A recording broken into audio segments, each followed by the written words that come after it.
Hey guys, it is Mike from Baltimore Rides here. Long time no see. I am back from the dead. I apologize for the absence, guys. Let me take my sunglasses off so you can see my eyes.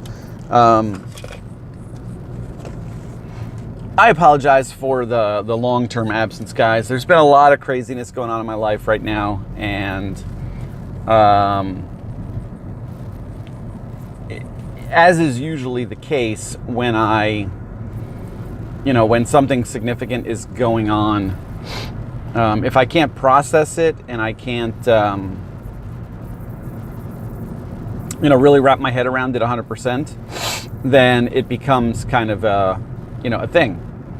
And that's kind of what was going on. I'm not going to lie, my world is pretty much upside down at this point.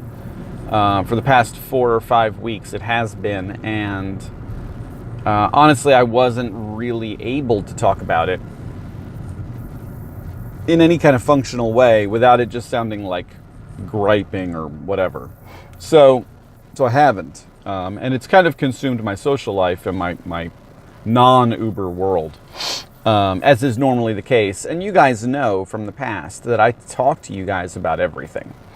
To me, this video series is not just about how to become an Uber driver or a Lyft driver, or how to become better at one, should I say. It's really about, a window into my world, and maybe a window into my understanding of things, so that as I overcome things or figure things out, you get full context of why, where Mike comes from, all that. So that being said, I really haven't been able to articulate in my own way what's been going on. And I'm going to now for you guys because I feel like I should, but it's still something I haven't really 100% wrapped my head around. But my wife and I separated. And you guys have heard me talk about my wife in videos, over the past year.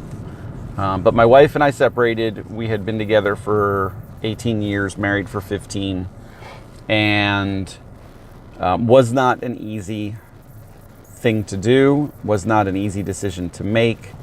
There's a lot that went into it, a lot.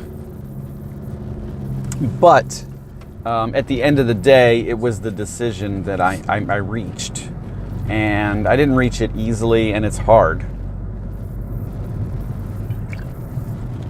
It's very hard, and that's where my head has been wrapped up, is not only in the decision I made, that was my sunglasses, sorry, but also, the day-to-day, so I moved out a little over a week ago, and it's not been easy. It's not been easy. I don't want to be that kind of guy that hurts my family, so I'm working extra hard to keep them in a position of where they're not hurt too bad financially. I'm doing well above and beyond what the expectations of legal advice have been regarding child support and spousal support, because that's what my conscience is telling me I'm supposed to do, is do the right thing and take care of my kids and take care of my ex, because that's the right thing to do. Because I don't want to mess them up, and I don't want to put them in a position where they have to affect their day-to-day routine because of a decision that's really about me and my wife, or ex-wife. It's not about my 2 kids. So that being said, I'm living across town, basically on the other side of Baltimore. I'm northeast of the city, up near Bel Air, and not all that way far up, but up near that side of the 695 Beltway, and just a little bit past Towson. And, that's tough. It's tough not seeing your kids every day when you've seen them every day their whole life. It's tough not, even on the days when I worked and I only saw them in the morning, I still saw them. And I still got home and checked on them at night when they were in bed asleep. And that's the hard part, guys, is that, I came to this conclusion because I wasn't really getting any time with them. I really wasn't. I was working myself a lot and doing that for financial reasons that I had to do, that I don't really want to go into too much detail of because it'll sound like I'm griping.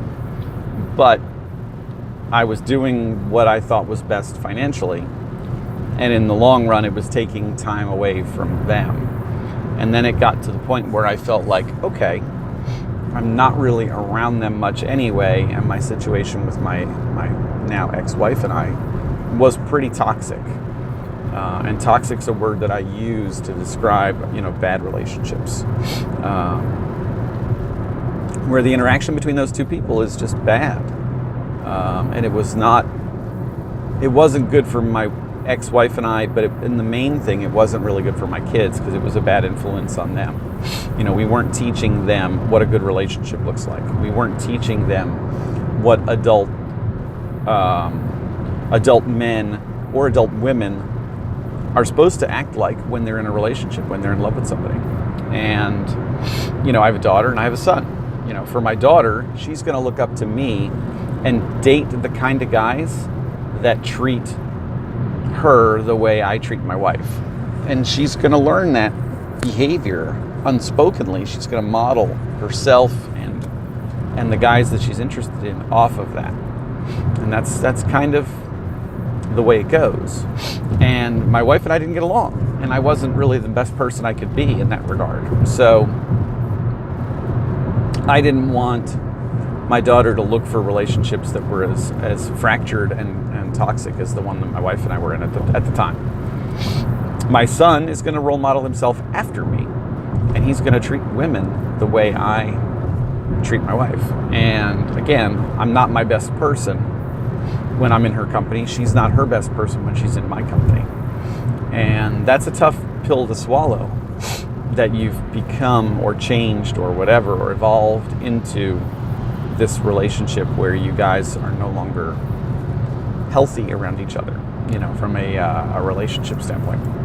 So that's where I've been in the world. I have been driving. I've been driving a ton. I've been making approximately $1,200 every week. My new goal is $200 a night. Some nights I miss it by a little bit, but some nights I do well and above, like Friday and Saturday nights. But that's my new goal. But it's still working 6 nights a week. And I'm okay with that. Physically, I'm okay with that. Emotionally, I'm not, because it's, again, I want to find time to spend with my kids. It's Sunday today, and I am taking today off, and I'm actually going to see them right now because I haven't seen them in a week, and it's been hard. So that's where I've been, guys. A bunch has changed with Uber and Lyft. I'm not going to deny that. If you've been driving and you've been paying attention, you know as well as I do that a bunch has changed.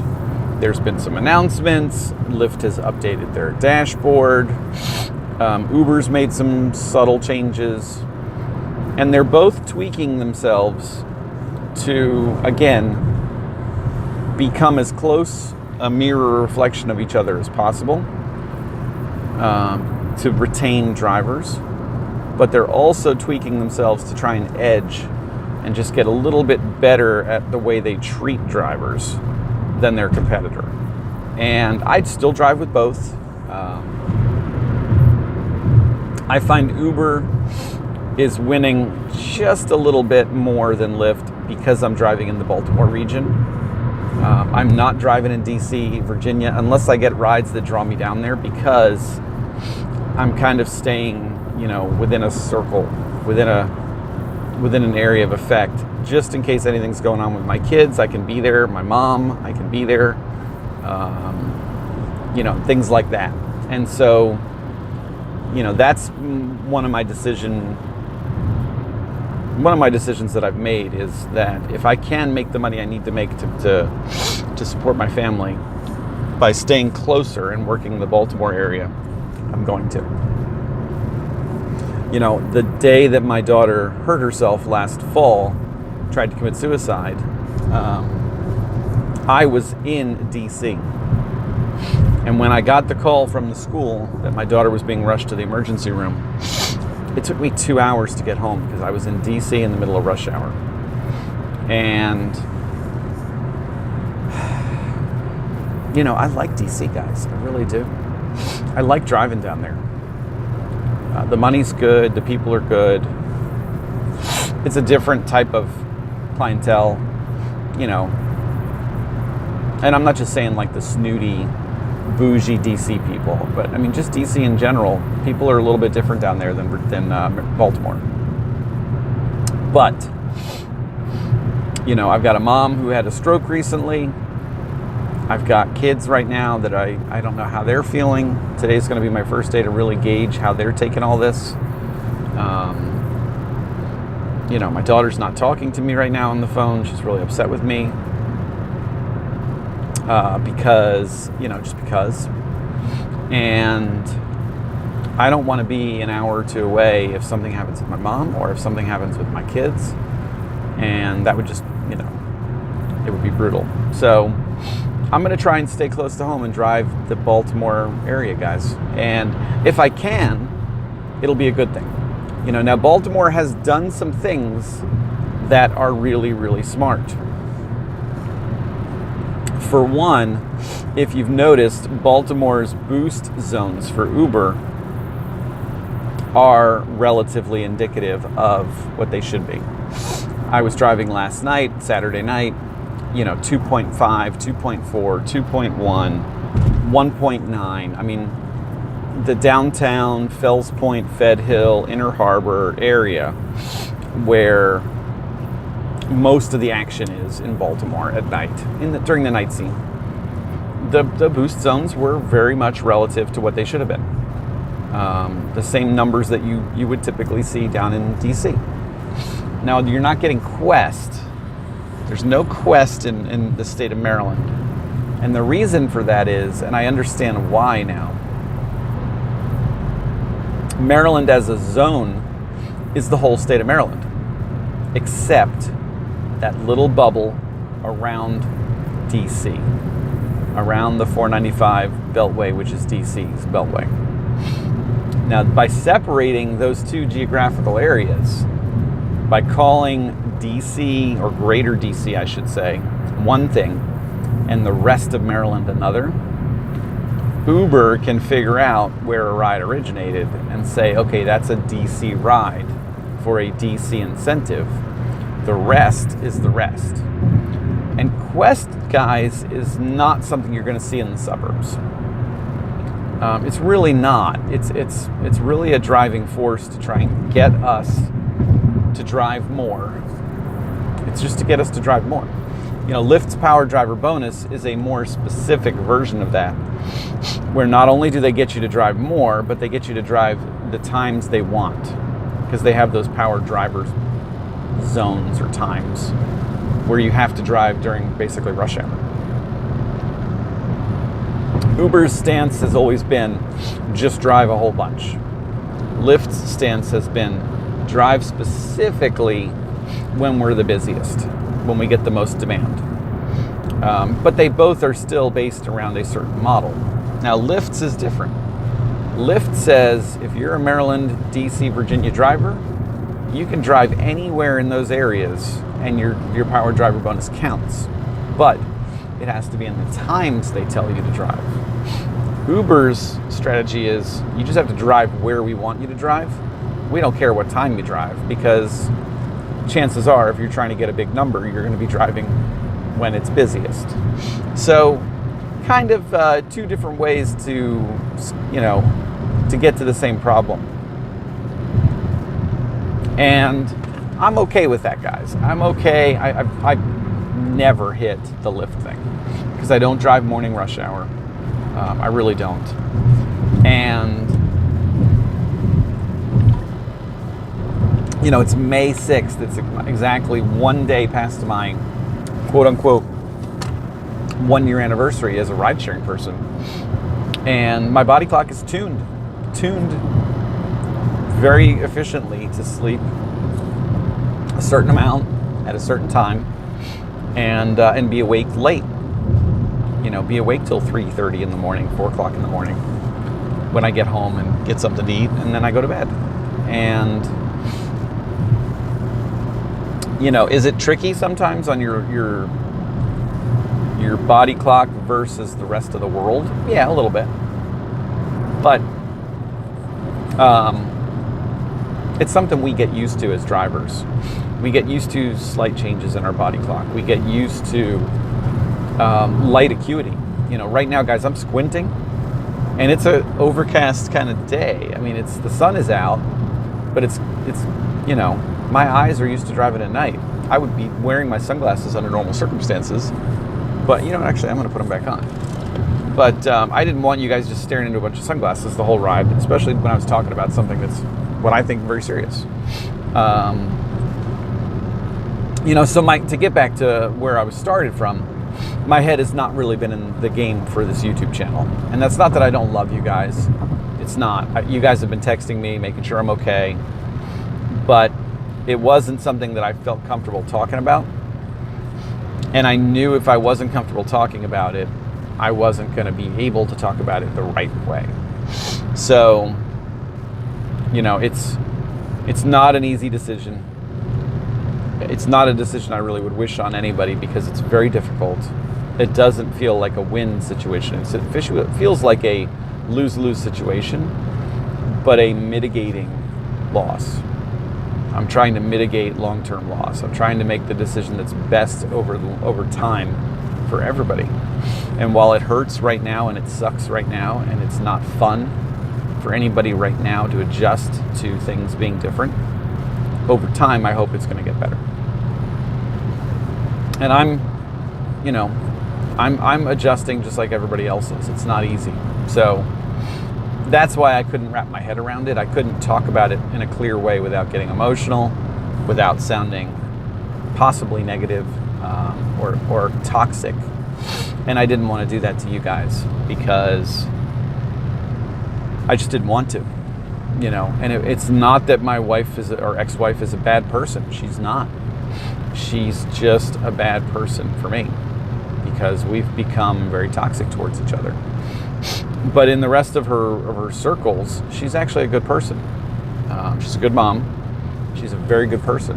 And her and I are just like oil and water. It's like the old oil and water, cats and dogs, whatever analogy you want to use. We just don't mix very well. And it's not just a friendly we don't mix very well. It's a significantly we don't mix very well. So, I had to be in a place where I could talk about that without sounding really, pissy. And I am. I think I am at this point. I'm going to try and get back to the routine of making videos, but you guys know it's been like 3-4 weeks. And that's a hard cycle to break. So routines are built and driven around habit.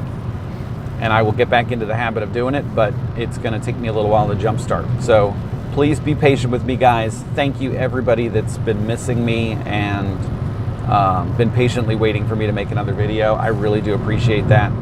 And again, I'm sorry that I have not been on the YouTube as much as I should have. So thank you, guys, and I will talk to you soon.